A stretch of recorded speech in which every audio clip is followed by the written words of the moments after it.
کامیابی کے 3 راز: املک علیک لسانک، زبان پہ کنٹرول، ولیسعک بیتک، اپنے گھر میں وقت گزارو، وابکی علی خطیئتک، اور اپنے کیے پہ اللہ کے سامنے رو لیا کرو۔ اگر آپ اس کا مبالغہ نہ سمجھیں، آج میں اور آپ پریشان کیوں ہیں؟ اس لیے کہ ہم نے اپنی ذمہ داری کو چھوڑ دیا۔ ذمہ داری کیا تھی؟ ہم نے اس اولاد پہ توجہ نہ دی جس اولاد کے بارے میں صحابہ نے توجہ دی۔ صحابہ کون سے صحابہ؟ جنہوں نے چھوٹے سے بچے کو اپنی انگلی کے ساتھ لگا کے مسجد میں لے جاتے تھے۔ آج میں ہی نہیں جاؤں گا، میرا بچہ کیسے جائے گا؟ آج میں نہیں قرآن پڑھوں گا، میرا بچہ کیسے پڑھے گا؟ اذا كان رب البيت بالضف ضاربا فشيمة اهل البيت كلهم الرقص۔ اگر گھر کا مالک باپ اور گھر کی مالکن ماں اگر وہ دف بجانے والی ہوں اور ڈھولکی کو پسند کرنے والے ہوں تو بیٹے اور بیٹیاں تو رقص ہی کریں گے۔ مزاج یہ ہے۔ سب سے بڑا ٹیچر، سب سے بڑا مربی، سب سے بڑے جو بہترین SOPs ہیں تعلیم اور تربیت کے، باپ اور ماں۔ جو باپ کرتا ہے، جو ماں کرتی ہے، بچے وہی سیکھتے ہیں، بچوں کی طبیعتوں میں ایکٹ ہو جاتا ہے۔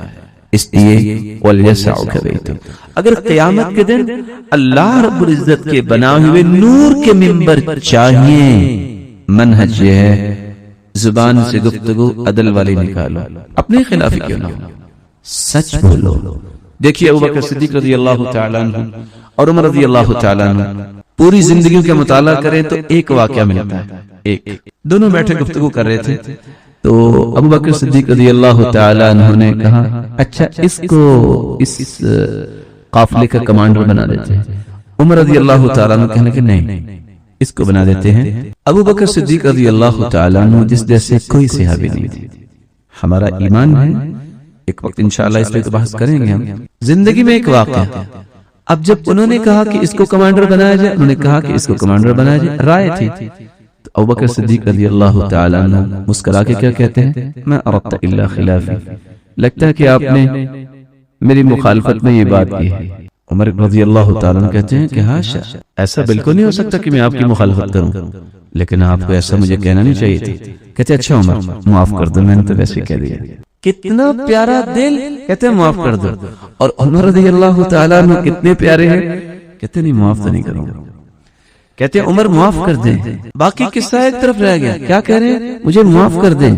کہا نہیں۔ کہتے ہیں آپ معاف کرتے ہیں کہ میں اللہ کے رسول صلی اللہ علیہ وسلم کے پاس جاؤں؟ کہا چلے جائیں۔ اور عمر بھی تو عمر تھے۔ جب یہ بات ہوئی، چادر آدھی زمین پہ ہے اور آدھی ان کے اوپر بھاگ پڑے۔ خوف کیا ہے کہ اگر معافی سے پہلے موت آ گئی تو کیا بنے گا؟ اللہ کے رسول صلی اللہ علیہ وسلم تشریف فرماتے، جب انہوں نے دور سے آتے دیکھا، فرمایا ان الرجل قد غامر، لگتا ہے کہ یہ لڑائی کر کے آ رہا ہے۔ اور ساتھ ساتھ عمر ٹہلتے آ رہے تھے۔ کہا مال ابن ابی قحافہ، کیا کہا ہے ابو بکر کو کس نے؟ کہ اللہ کے رسول عمر مجھے معاف نہیں کر رہا، اور کوئی بات نہیں ہے۔ کہا عمر آپ کیوں نہیں معاف کر رہے؟ کہ اللہ کے رسول میں نے اس ہستی کو معاف نہیں کرنا تو کس کو کرنا ہے؟ میں معاف تو وہیں کر چکا تھا، میں دیکھنا چاہتا تھا میرا بھائی کرتا کیا ہے۔ ابھی یہ بات مکمل نہیں ہوئی، فٹ سے ابو بکر نے کہا لیکن اللہ کے رسول صلی اللہ علیہ وسلم آپ عمر کو کچھ نہ کہیے گا، میں نے کہا تھا عمر کو کہ آپ میری مخالفت میں یہ بات کی ہے۔ عمر کے اس میں گناہ کوئی نہیں ہے۔ اللہ کی قسم یہ وہ دل تھے جو آج ہمارے لیے نمونہ بن گئے۔ اللہ کے دین کی دعوت اور لوگوں تک پہنچانے کے لیے اس ویڈیو کو ضرور لائک، شیئر، کمنٹ اور سبسکرائب کریں۔ ان الحمد لله نحمده ونستعينه ونستغفره ونعوذ بالله من شرور انفسنا وسيئات اعمالنا، من يهده الله فلا مضل له ومن يضلل فلا هادي له، وأشهد أن لا إله إلا الله وحده لا شريك له، وأن محمدا عبده ورسوله. يا أيها الذين آمنوا اتقوا الله حق تقاته ولا تموتن إلا وأنتم مسلمون. يا أيها الناس اتقوا ربكم الذي خلقكم من نفس واحدة وخلق منها زوجها وبث منهما رجالا كثيرا ونساء واتقوا الله الذي تساءلون به والأرحام إن الله كان عليكم رقيبا يا أيها الذين آمنوا اتقوا الله وقولوا قولا سديدا يصلح لكم أعمالكم ويغفر لكم ذنوبكم ومن يطع الله ورسوله فقد فاز فوزا عظيما أما بعد فأعوذ بالله من الشيطان الرجيم ولقد أرسلنا رسلا من قبلك وجعلنا لهم أزواجا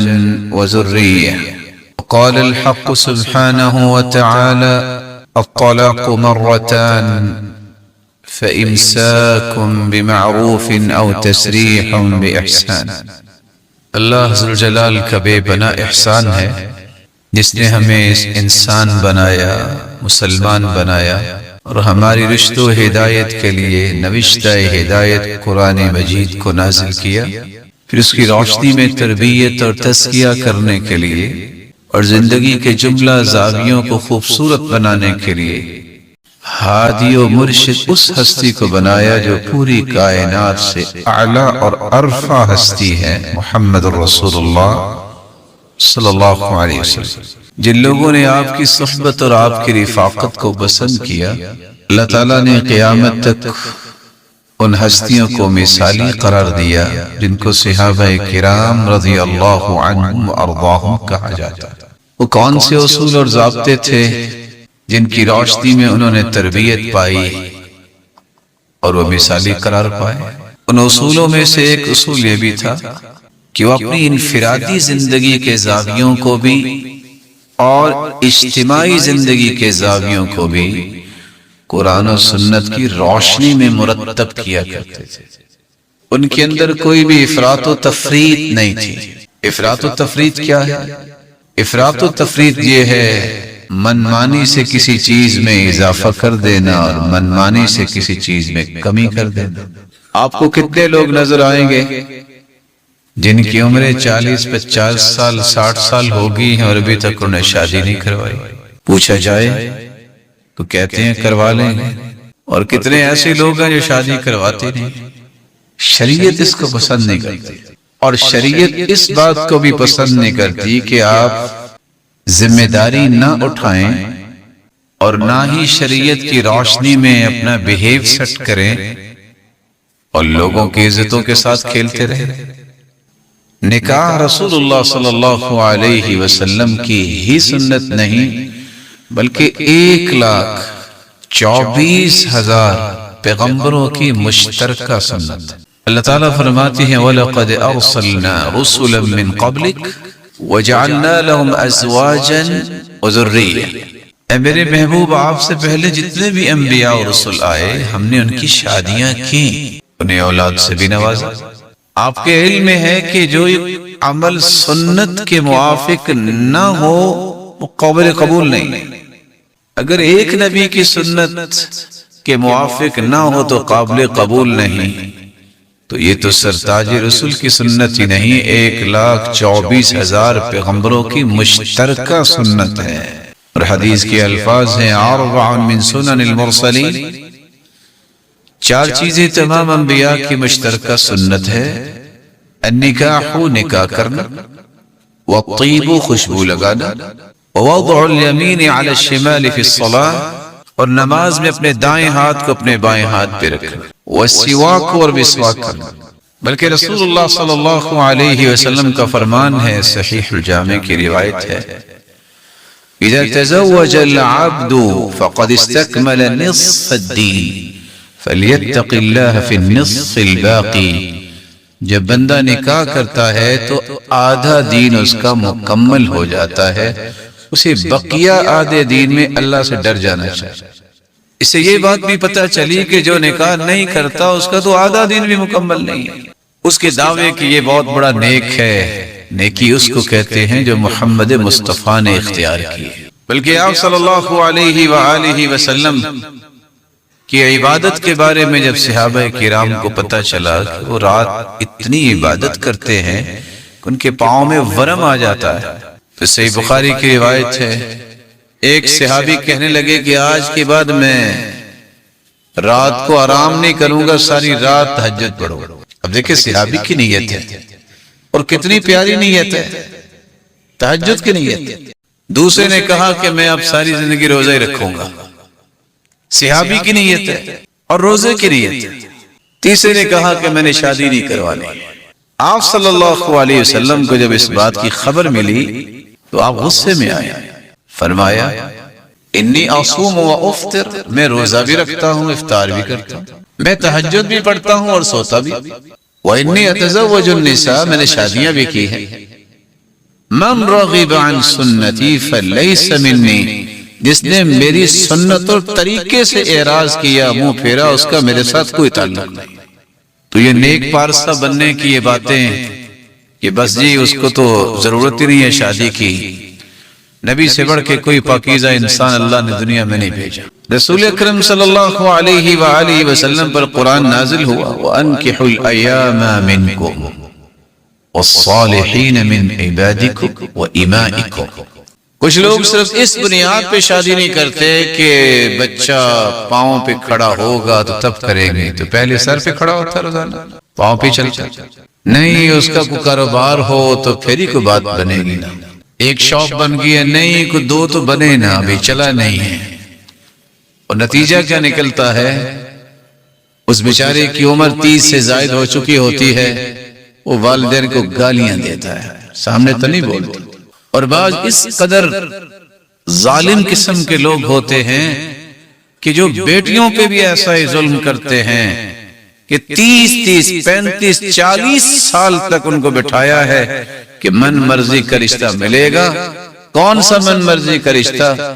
راجپوت ہے تو کہے گا میں راجپوت سے شادی کروں گا، جن بتوں کو اللہ کے رسول نے پائے حقارت سے توڑ دیا تھا، جاہلیت کے اندر جو بت تھے وہ سارے توڑ دیے تھے، اللہ کے رسول نے آج ان کو پھر زندہ کیا جاتا ہے۔ کوئی سید ہے تو وہ کہہ رہا ہے کہ میں سید میں ہی کروں گا۔ ادھر دیکھیے بلال غلام ہیں رضی اللہ تعالی عنہ، عبد الرحمن بن عوف عالمی منڈی میں صف اول کے تاجر ہیں، قریشی ہیں، اور وہ کہہ رہے ہیں میرے لیے فخر یہ ہے کہ میں اپنی بہن کا نکاح سیدنا بلال سے کر رہا ہوں۔ تو تمہاری یہ خواہش کہاں چلی گئی؟ سید تو وہ تھے، اور کتنے لوگ بیٹھے ہیں، کس لیے بیٹھے ہیں؟ صرف دنیا کی لالچ اور طمع اور حرص کی وجہ سے بیٹھے ہیں، کوئی دینی پرپز نہیں ہوتا۔ پوچھے کیا بنا؟ بس یہ رشتہ تو ملا ہے، کھاتا پیتا گھرانا ہے، بس نماز نہیں پڑھتا، دعا کرنا چلو نماز ہی پڑھنے لگ جائے۔ وہ میں کبھی سوچتا ہوں بھائی، اگر آپ کسی نمازی کو تلاش کر لیں جس کا عقیدہ ٹھیک ہو تو پھر آگے کہیں کہ دعا کر دو اس کے مال میں برکت آ جائے، یہ دعا قبول نہیں ہونی، اکیلی وہی ہوگی۔ خیرت جب انسان کے اندر دین کی نہ ہو تو پھر رشتوں کی بھی پرواہ نہیں ہوتی۔ ریاض کا ایک شخص جس نے اپنی بیٹی کی شادی نہیں کی، اس قدر انتظار کہ وہ موت و حیات کی کشمکش میں چلے گئے، اس نے باپ کو بلایا، کہا کہ آمین کہو، میں دعا کرنا چاہتی ہوں۔ اس نے آمین کہا۔ اس نے کیا دعا کی؟ حرمک اللہ من الجنہ کما حرمتنی من النکاح، جس طرح تو نے ساری زندگی مجھے نکاح سے محروم رکھا ہے، اللہ تجھے جنت سے محروم رکھے۔ یہ افراط و تفریط جو معاشرے کا ہے، اس کی اصلاح کون کرے؟ رسول اکرم صلی اللہ علیہ وآلہ وسلم نے اس لیے صحابہ کرام کو اس بات کی توجہ دلائی۔ عکاف بن بشیر التمیمی جب اللہ کے رسول کے پاس آئے تو آپ نے سوال کیا، هل لک من زوجہ، شادی شدہ ہو؟ قال لا، شادی شدہ تو نہیں۔ قال هل لک من جاریہ، لونڈی ہے؟ قال لا، لونڈی بھی نہیں۔ قال وانت موسر بخیر، مال ہے؟ کہاں مال تو ہے، شادی نہیں کی، مال بھی ہے، جوان بھی ہے۔ فرمایا اذن انت من اخوان الشیاطین، پھر تو تم شیطان کے بھائی ہوئے نا۔ اگلے لفظ اب الشیطان تمرسون، اور تم شیطان کے چیلے بننا چاہتے ہو۔ اسے اگلی بات اللہ کے رسول صلی اللہ علیہ وسلم نے فرمائی، ان سنتنا النکاح، نکاح ہماری سنت ہے، شرارکم عذابکم واراذل موتاکم عذابکم، سب سے بری موت جو ہے وہ ان لوگوں کی ہے جو جان بوجھ کے شادی نہیں کرواتے اور اسی طرح دنیا سے چلے جاتے۔ وَأَرَازِلُ مَوْتَاكُمْ، ذلیل ترین موت ہے جو اسی طرح ہیلے بہانوں میں زندگی گزار دیتے ہیں اور شادی نہیں کرواتے۔ اور بعض تو ایسے بھی بے حیا اور بے شرم موجود ہیں کہ جو جواب ایسے دیتے ہیں جو کم از کم ایک مہذب اور صاحب تمدن ان جوابات کو بھی اپنی زبان پہ لا ہی نہیں سکتا۔ رسول اللہ صلی اللہ علیہ وآلہ وسلم نے جب یہ باتیں سمجھائی تو عکاف بن بشیر التمیمی کہتے ہیں، اللہ کے رسول پہ میری شادی کرتا ہوں۔ آپ نے فرمایا ازوجک کریمۃ بنت کلثوم الحمری، میرے پاس حمیر قبیلے کی عورت کا پیغام آیا ہوا ہے، میں تیرا نکاح اس کے ساتھ کرتا ہوں۔ اگر قرآن مجید کی چند صورتیں مہر بن سکتا ہے، صحابی نکاح کرنا چاہتے، کہا کوئی ہے جو مہر دو گے؟ کہا کچھ نہیں ہے۔ کہ التمس ولو خاتما من حدید، تم انگوٹھی ہی کو تلاش کر کے لے آؤ لوہے کی۔ فالتمس ولم یجد شیئا، کچھ نہیں ملا۔ کہا هل معک من القرآن شیء، قرآن کی صورتیں یاد ہے؟ کہا صورتیں تو یاد ہے۔ قال زوجتک ما معک من القرآن، جو تیرے پاس صورتیں ہیں یہ اپنی اہلیہ کو پڑھا دینا، میں اس کے ساتھ ہی تیرا نکاح کرتا ہوں۔ کس مال کی ضرورت ہے؟ سلف تو یہ کرتے تھے، کوئی نکاح کا پیغام لے کے آتا، کہتے بیٹھو، کھانا پیش کرتے، کہتے قرآن کی 10 آیتیں سناؤ، یاد نہیں، کہتے کو حدیثیں 10 سناؤ، یاد نہیں، کھانا کھلاتے، کہتے کو اور گھر تلاش کر۔ یہاں کہتے اچھا زمین کتنے ایکڑ ہے، گاڑی ہے کہ نہیں ہے؟ اللہ، سعید بن مسیب جس کی بیٹی کے بارے میں وقت گورنر نے کہا تھا اس کا وزن کرو، جتنا اس کا وزن ہے اتنے ہیرے جواہرات لے لو اور میرے ساتھ نکاح کر دو، کہا نہیں ہو سکتا۔ ابو وداع ان کے شاگرد ہیں جن کی اہلیہ فوت ہو گئی، پوچھا بیٹا آپ آئے نہیں؟ کہ والدین پہلے نہیں تھے، بیوی کی فوت ہو گئی۔ کہا پڑھنے کے بعد میری بات سن۔ بلایا، چند دوستوں کو بلا کر کہا پسند کرو تو میں اپنی بیٹی کا نکاح آپ کے ساتھ کرنا چاہتا ہوں۔ نکاح کیا، گھر چھوڑ کے آئے، پڑوسیوں کو کہا کہ ان کا خیال کرنا، ابھی یہ غم میں ہے۔ کہا میرے پاس تو کچھ ہے بھی نہیں، کہا وہ دینے والا ہے۔ پھر تاریخ یہ لکھتی ہے کہ جس گھر میں کچھ نہیں تھا، مدینے کے بڑے بڑے لوگ، اس شہر کے بڑے بڑے جو اشراف تھے، مالدار، اسی گھر میں آ کے کھانا کھایا کرتے تھے۔ لیکن شریعت نے یہاں یہ بیان کیا ہے کہ نکاح بھی کرو تو تمہیں اس بات کا اندازہ ہونا چاہیے کہ ایک ذمہ داری ہے۔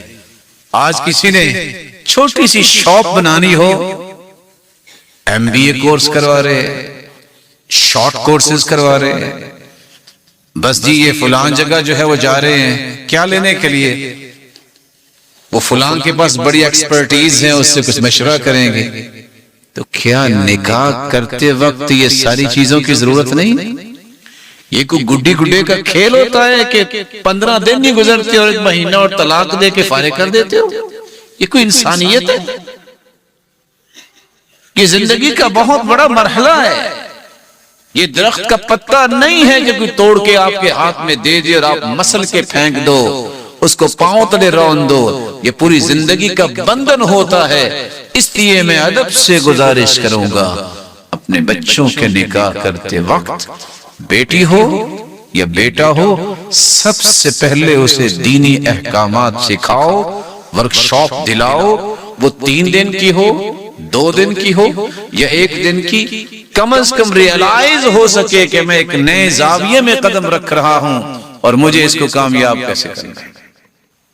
یہی طریقہ آج بیع و شراء کا ہے۔ ایک شخص کو پتہ نہیں ہے صبح اٹھ کے نماز وقت پہ پڑھنی ہے، اس کے ہاتھ میں کروڑوں روپے دے دیتے ہیں کاروبار کرو۔ سیدنا عمر کہا کرتے تھے لا يبيع في سوقنا من لم يتفقه في الدين، جس کو دین کی سمجھ نہیں ہے بازار میں قدم نہ رکھے۔ تیسرے دن لٹ پٹ کے آ جاتا ہے کیونکہ پتہ ہی نہیں ہے، وہاں تو بڑے بڑے چلاک اور شاطر اور مکار اور ماکر بیٹھے ہوتے ہیں۔ یہ ذمہ داری ہے کہ اپنی اولادوں کو اس بات کی ٹرین